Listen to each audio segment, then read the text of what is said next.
It's crypto summer, which means it's festival season. At Real Vision, we're getting ready for the next Festival of Learning in partnership with Kraken. It's taking place April 18 and 19, and the theme is Don't F Up Alts, Memes, and NFTs. Yep, there's a big world of digital assets beyond Bitcoin and ETH with lots of opportunity and lots of risk. We'll be bringing a ton of timely and actionable knowledge from speakers including Raoul Pal, Sergio Silva, Kevin Kelly, OSF, and more. It's completely free to attend. Just go to realvision.com/Festival of Learning to get the details and save your seat. We'll see you there.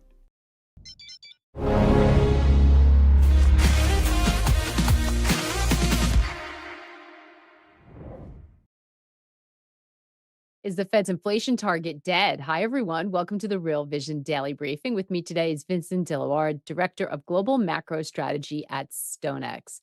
Hi, Vincent. Welcome back. Hi, Maggie. Very happy to be here. Yeah, great day. There's a lot going on. Well, it's not a great day, but it's a great time to have someone on to sort of shed some light on it, or at least give us your view, because it's really been all about inflation, right? This whole week, really for the last couple of weeks. And we've seen, shifting thoughts. You have long been on the record as an inflationista. You've been arguing that we're in a period of higher prices, higher rates. This week, the market certainly sat up and paid attention. The inflation numbers were hotter for the most part. Stocks and bonds came under pressure. But for some, as we've been having conversations, this seems like it's an issue of timing rather than a broad or a new regime that we're in. At least that seems like that's where the debate is. Let's have a listen to some of the highlights of our conversations, then we'll talk on the other side. We think that the economy, just like flipping a switch, goes from an expansionary period to a recessionary period. When in these types of situations, really all business cycles, there is a usually drawn out process to move from one to the other. And this cycle has been elongated in every fashion and every facet, far more than maybe any other in economic history, for a variety of reasons. Everything that I look at still tells me that we're in the downswing of the cycle, and that hasn't actually changed. The 10-year got to some really critical levels today, like 455. We're at this upper channel. I mean, it should start consolidating here, because if it doesn't, there is that risk towards a gap towards like 475. And that's not something to kind of scoff at, because if you remember, from November 1st until now, and the big first start of the rally in both credit and then which helped out equities and everything else, was 10s went from 5 to 3.75. Then it stabilized somewhere around 4 and a quarter. Nobody really paid attention. Like, all right, as long as 10s are in the 4s, low 4s, and we'll keep buying stocks and equity and credit, right? But if it starts to go back up again and it doesn't feel like it's going to stop, this is where the trio of the three macros, which is the 10-year rate, the dollar, and oil, those three things can fast track a pretty big risk reduction in the market. Yeah, I'm not too worried about default. So we're seeing that demand every time spreads start to widen, that demand really comes in. We also had a lot of participation in the market on the private credit side. So it's taken some of the supply away that normally would probably have ended up in the high yield market. So I think that that's been a component as well. But it has held in, but still a little bit cautious because, when the spread moves, it spikes.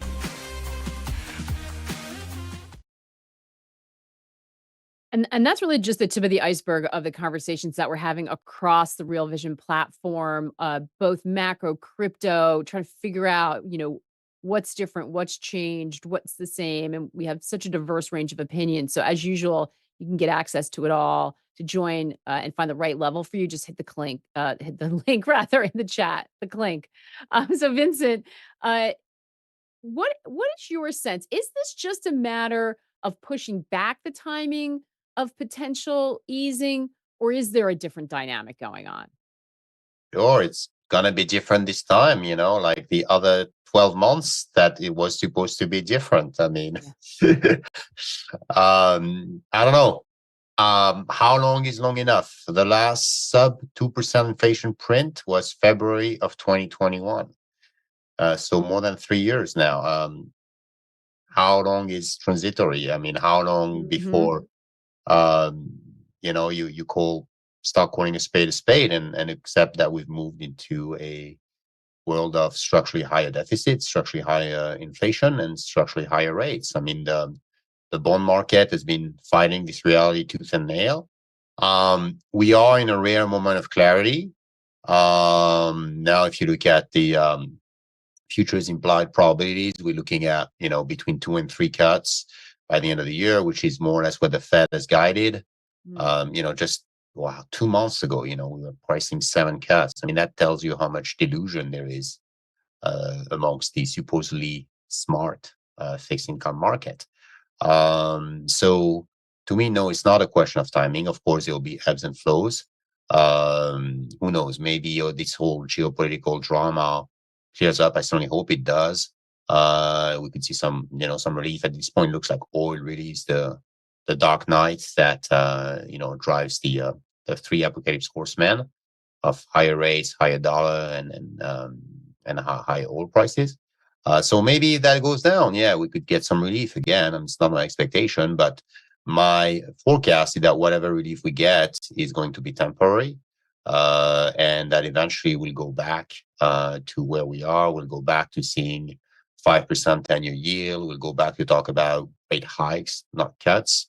And eventually we'll start considering, which I think should be obvious to everyone, which is we no longer live in a 2% inflation world, and that we need to acknowledge that. And I think the sooner we do that, the better it will be for everyone involved. It's interesting you say that the bond market's been fighting it tooth and nail, because you're right. We've seen the yields pop up and then they go back down, and everyone thinks that's the turn that they've been waiting for. And it's been in a way that bonds usually aren't so volatile. In fact, Marty F saying, hey, all stop the pain. And I think everyone felt that, right? We see bond yields back really kind of pinned toward that 4.5, big question mark where they go from there.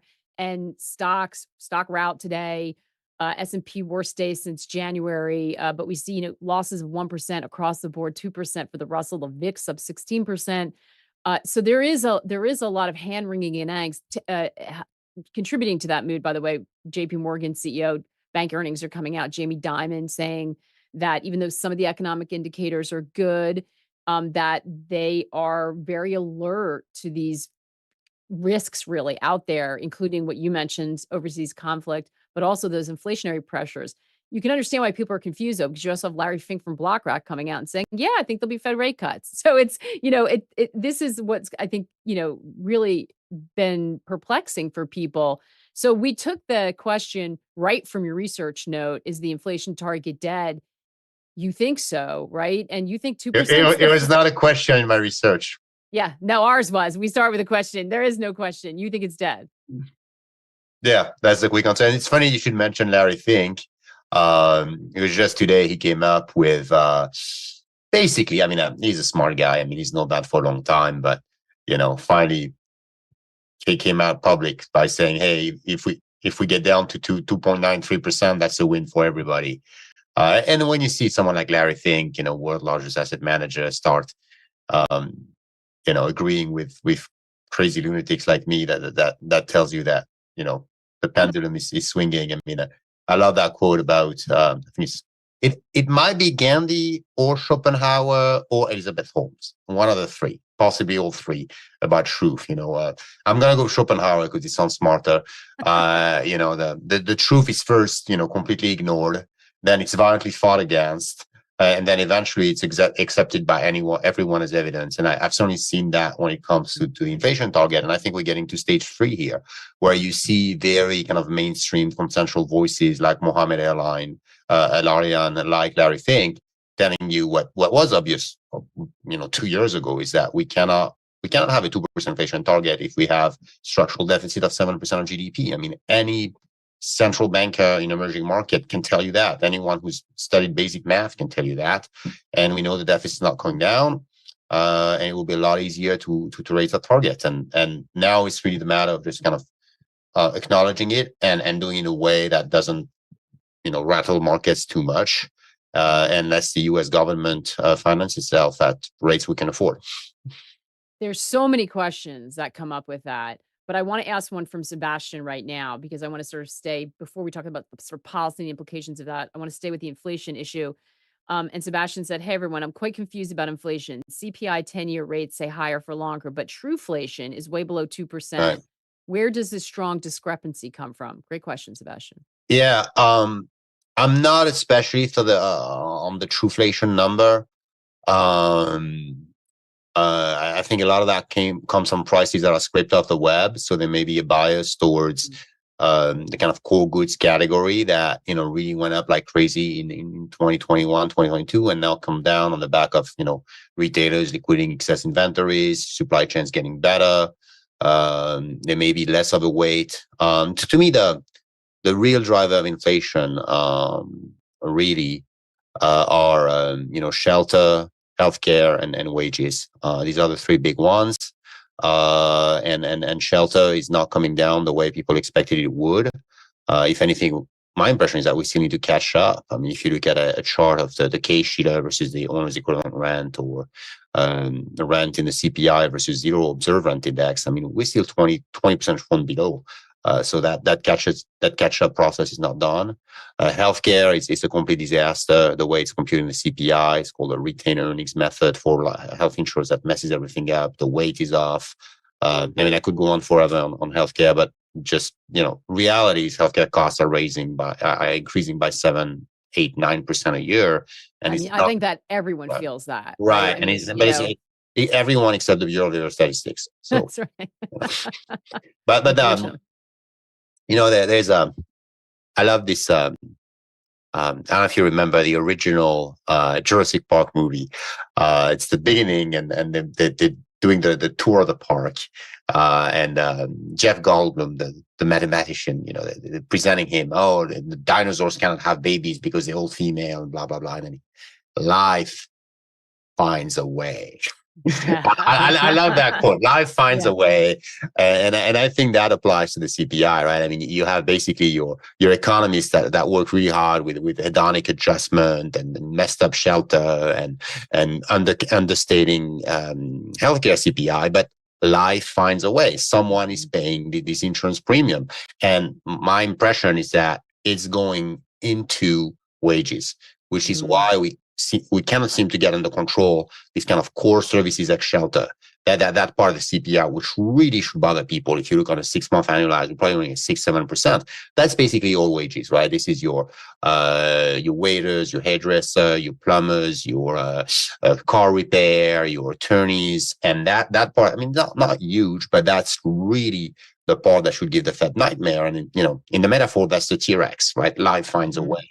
The high, because you need to pay people higher because real estate prices have rebounded and they're extraordinarily affordable, especially with the way mortgage rates are, and health insurance costs are much higher than what the BLS tells you. So if you try to hide it from one part of the CPI, it pops up in another part. That's right. That's absolutely right. I love that. Great question from Serge as well. Could the fiscally aggressive policy or fiscal policy be giving too much liquidity to a strong economy, working counter purposes to the Fed? I think we absolutely know that's the case. And it was sort of not well appreciated. Although I will say that you, Vincent, have, to be fair, been talking about this forever with us. And we're really in a contrary camp, bringing up populism, bringing all of that up really, really early on. So you should get credit for that. But I think the interesting thing you raised, and why we started the show with your statement, we made it a question. We know the fiscal is working counter to the Fed. You're kind of saying the Fed's rolling over and not going to try to fight it anymore, or fight it to the extent that it would need to bring inflation back under control. That is very important. And to be honest, I mean, I always thought that would be the end game. I just didn't think it would come as early as March. Because I got fooled by Powell. I mean, Powell is he's a pretty smart guy, and I thought he talked a good game in 2022. Jackson Hole, there will be pain, and then and he inflicted some with that really hawkish, and QT and all that. Like he talked a good game. And then we had, perfect alignment of the macro stars, second half 2023. Base effect was working for you. China supply chains were clearing up. China was reopening, but reopening on the supply side, not so much, boosting demand the way everybody thought. Mm-hmm. So we had this kind of golden moment, right? And we said, oh my God, like they nailed it. They got the soft landing. We can have our cake and eat it. And then I think that kind of translate, I always thought it was kind of an illusion. Honestly, I thought a lot of that was, truly transitory, not like the 2021 transitory. It was about, supply chain. It was about destock, whatever. But for a few glorious months, it seemed like everything was under control. And then what started to take over because of that kind of fairy tale scenario playing out was asset prices started rallying like crazy. Right, because rates dropped. Correct. Oh, we've got this down. We've got high growth forever. Rates are going to drop. We see this monster rally build across pretty much every asset. And to me, this was the moment when history books will be written. The moment when the Fed abandoned the 2% target, I will tell you, was that March press conference when maybe second or third question, a journalist asked Powell about financial conditions. Now, Powell is a smart man. He knows what financial condition means. Financial condition basically means stock price. Well, we can all see it with our eyes. Spread, and bond spread, right? Right. It wasn't That's what it means. And then part of the market completely dodges and gives this crazy answer on the Taylor rule. We think the model policy is still restrictive, blah, blah, blah. He gave the all clear signal to the market. Okay, go buy, trade monkey JPEG and go buy some gold, which of course everyone did. And yeah, it's shocking because if it had been Lagarde, like Lagarde's a little slower on the head, I would maybe have been okay, like, she just, she's a lawyer. She doesn't know what financial conditions are. But Jay Powell, he did it knowingly. And he knew that by saying that, he would trigger this kind of epic buy everything rally. And that's when you saw if you get break evens, it's been straight up since then. So it's so interesting you say that because I think that the market was bracing for him to slap it down. Do you remember we went into that? There was a lot of concern that he would So was I. I went on Twitter putting a long thread on like why Jay Powell's going to smack the market. Yeah. And because he'd done it before and he talked about Volcker and, like that was so with that sort of genie coming back out, everybody, and you're right. It was very, very notable. Something really jumped out at me in your note. You said, they are deliberately relaxing their inflation focus in order to prioritize their employment and asset price mandate. They don't have an asset price mandate. But you're saying you're just calling it out that they do. Not in the book. No, they don't. Yeah, not in the book. They're just, as we know, technically their dual mandate is full employment and price stability. It is not asset at this point, you may throw a fourth mandate that has to do. Yeah, exactly. You're just calling it, right. But I thought it was interesting because you are just addressing the elephant in the room. But the funny thing about, jokes aside about the Fed being political and all that, which, I don't know how I stand on that, but the asset price mandate was more or less theorized by Bernanke in a 2010 speech, I think, about the wealth effect. Basically, it should have been rejected because it was bogus economics, but is the basically trickle down applied to monetary policy. By inflating the value of the S&P 500, I'm making people feel richer and then they will spend. And as a result, that gets me, at the time, we had too low inflation, too low growth. That was a problem. So boosting asset prices basically was seen as a legitimate tool of Fed policy. And he theorized that. I think, that was wrong, but whatever. Yeah. Well, and I'm not. This is not an economic comment at all. Like because I totally understand what you're saying, but we all remember what was happening at that time, and the wheels were coming off the global financial system. So he was perhaps suggesting that's an economic theory. I would say that, like in the kind of old fashioned way where sentiment and symbols matter. That if that was the goal, it was kind of putting a floor, and so like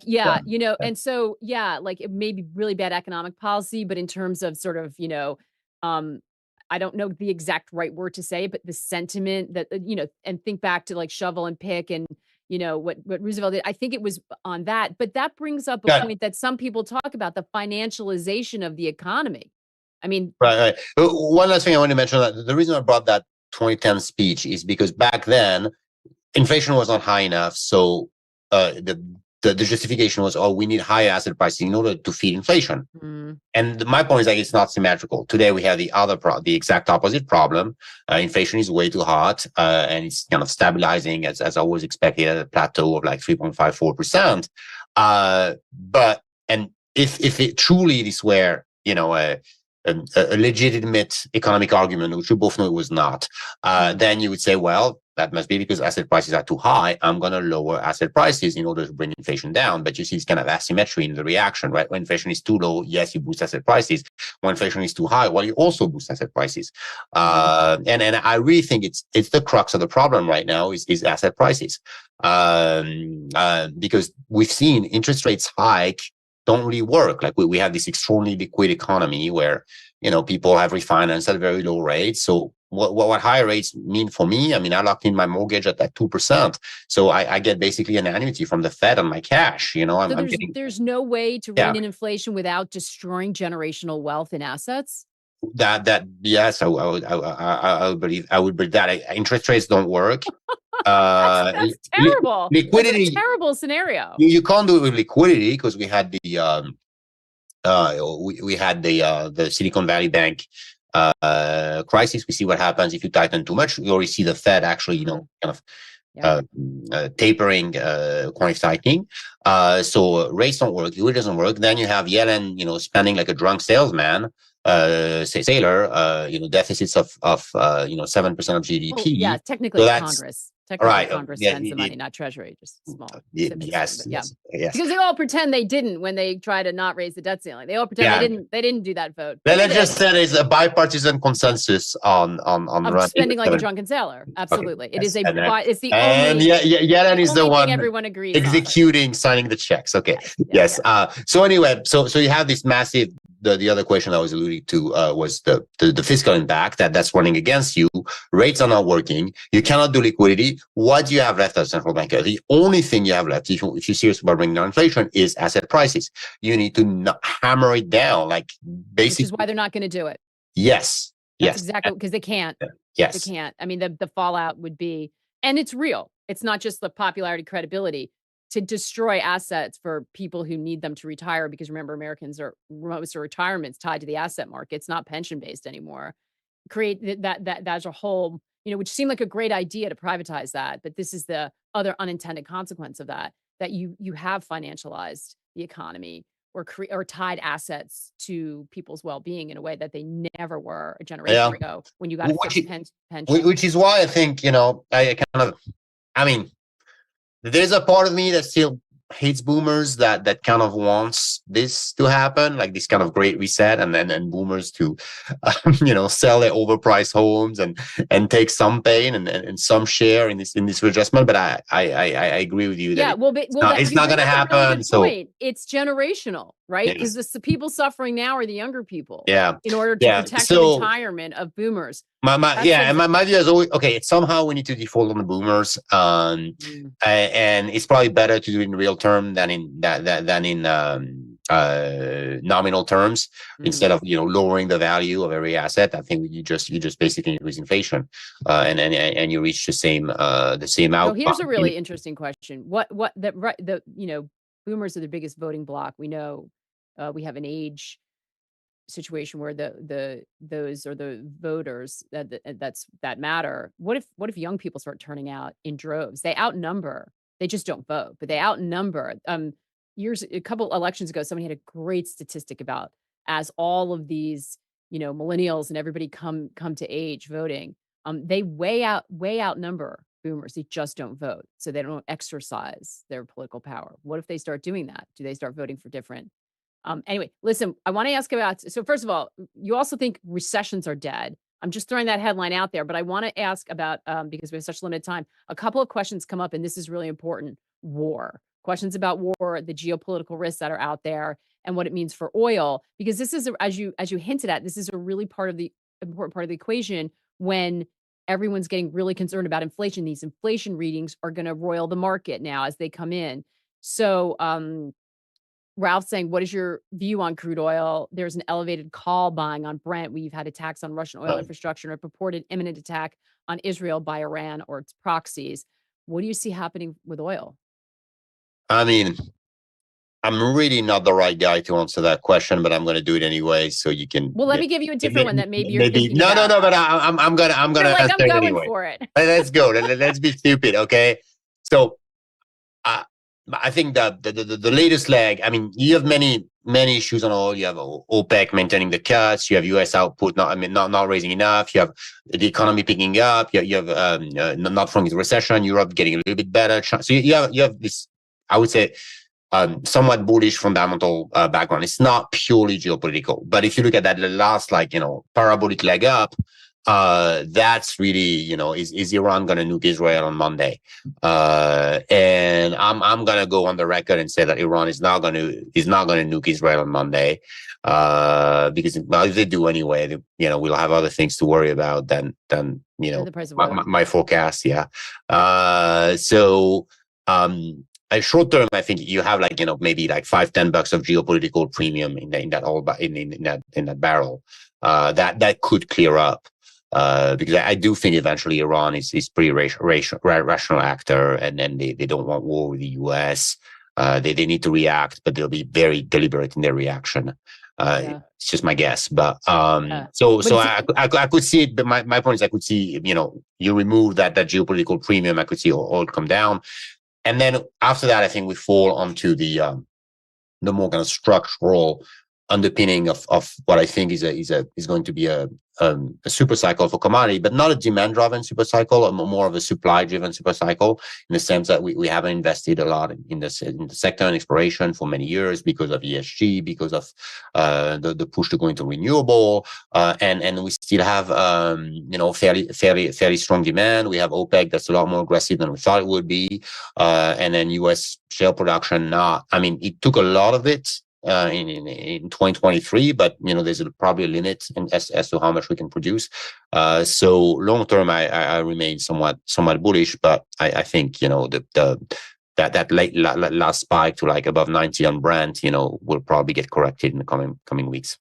Let's talk about the other political threat out there, and that is the election here in the U.S. We already just established that the only bipartisan agreement is to spend. And there's no sign of fiscal discipline or constraint, especially leading into election. But you said that time's running out for the Fed to get real on inflation, and you're worried about the outcome of the election sparking even more inflation. Walk us through that. What does that mean? Well, let's stick with the two most probable outcomes, which is either Biden being reelected or Trump. If Biden gets reelected, basically it's more of the same. We just saw, I think it was a week ago, student loan debt relief, right? So it's in the headlines today. Yeah, another 7 billion, 8 billion. Yeah, here you go. More. It's very hard to imagine, Damascene conversion of the people who've been spending like drunken sailors are likely to keep spending like drunken sailor. So I think we could lay that to rest. And then the other one, which I think is the more likely, is a Trump victory. And then talk about inflation shock here. Trump has many, changed his views many times on many topics, but two areas that I think he's really kind of part of core Trumpism is one is protectionism. If you look at videos of him from the early 80s, he was already talking about the Japanese stealing our job. And then, so I think truly he believes, that the trade deficit is something that needs to be cut, so that part I think is going to be really maybe transactional in his approach. He may, pick on certain countries to save some others, but overall, he threatened a 60% tariff on Chinese export and 10% across the board. Can you imagine that? The shock. If we do see that, it's going to be huge. And then the second part that Trump is I think consistent about is he's a New York real estate guy. He's made money with leverage. He's a debt guy. He wants low rates, more debt, and juice it up. A Trump election victory would be extremely bullish for inflation. And when we saw that trade in 2016, right? I mean, on that night when he got elected, you saw the break even just completely go through the roof, long-term rates go through the roof, cyclicals rally. And then you have the question. So let's say that the Fed hasn't cut by then, which I hope they don't, because that would be a mistake. Then it would have to talk about hikes. I mean, because you'd get a legitimate inflationary shock from the election. So, instead of talking about cuts, you'd have to talk about rate hikes. And even if he wants lower rates, even if he fires Powell and gets someone in there who's like, sure, I'll cut rate, it doesn't mean the bond market rates will go lower. If we are Right. looking at that No, kind of inflation, then the bond market you see your will. term premium. Yeah, you see your bond market vigilantes, term premium goes up. Yeah, I mean, at the end of the day, one strategy I highlighted in that investing for a recession-free future is being long break evens, and that's something that we've advised our institutional clients to do with CPI swaps. It's kind of purest way to do that, where you pay a fixed rate and you receive the inflation in return. Now that's not very practical for retail investors, but you can replicate that with very popular ETFs.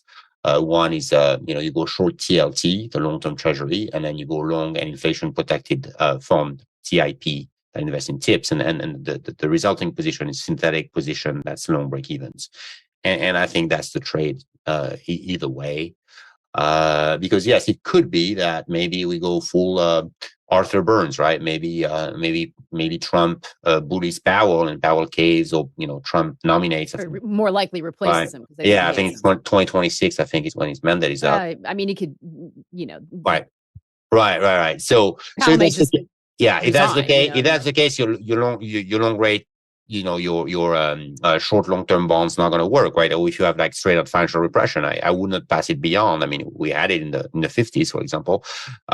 So being short rates, short long-term yields will not work. But being long tips, long break evens is what's going to make you money. So do you think this scenario is priced in at all?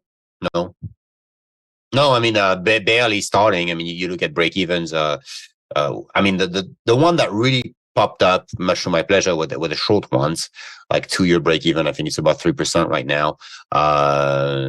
It's just, I think at this point, just acknowledging reality, right? I mean, we have like inflation is at 3.5%. So yeah, and it's not coming down. So it's just basically accepting what is.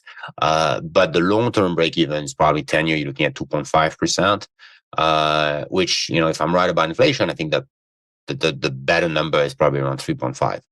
And just going straight tips isn't enough. You would, or if you want to really get. Yeah, I mean, the problem with being, long tip is, you have two components to your tip return. Right? You have a real rate, and then you have the inflation adjustment. So in my scenario, I think eventually the real rates would come out as well. Like this is what we saw in 2022. I mean, you should think, inflation went to 9%, tip should have been great. No, you got destroyed with tip because real rates went up at the same time.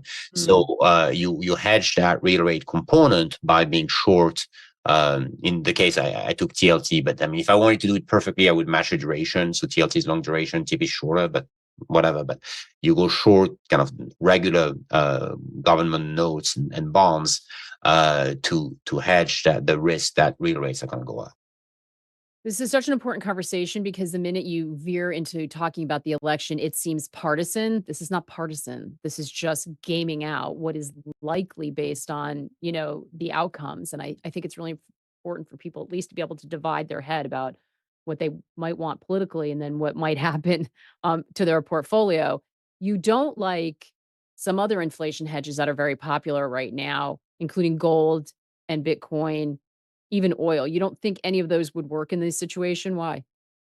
Yeah, I mean, just they don't work. When I want to say, it's important that you say the full time. I don't like these assets as inflation hedges, not on their own merit. I mean, I think there's certainly a very good case for owning gold. And then, obviously Bitcoin has performed very well. Oil, I think, has a place in portfolio, maybe more in the I probably prefer the energy companies than the commodity itself. But the point I was making was that if you just look at what worked during periods of inflation surprise, so I use the City Inflation Surprise Index as my referee, and whenever you had inflation surprise on the upside, actually gold, even Bitcoin was just, Bitcoin generally is all over the map, right? So it's kind of hard to find a gold to some extent too with less volatility, but even oil really didn't work all that well, and part of the reason is because these assets have a built-in sensitivity to interest rates, and typically when you have a higher than expected inflation, rates go up.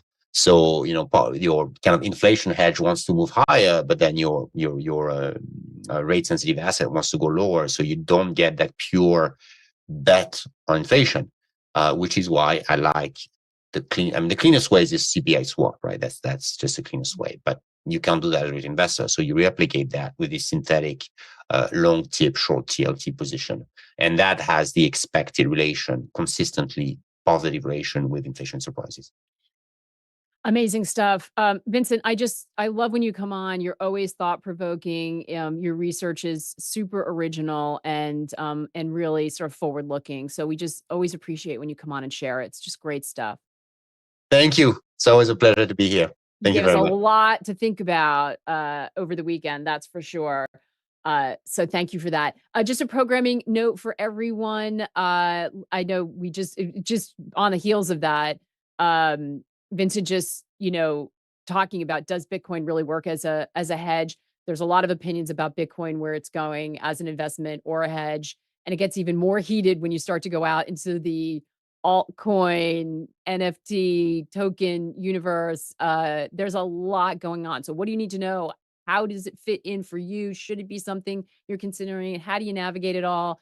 We're going to help you make sense of it. We fired up another festival of learning because of everything that's going on. So join us 18th and 19th of April for a free online festival. It's free, but you do have to register. So go to realvision.com/FOL to register. Brian will drop it in all the chats. It's going to be a great one. Vincent, thank you so much. Have a wonderful weekend. And thanks to all of you for the great questions and for turning up as usual. Have a great one. We'll see you next week.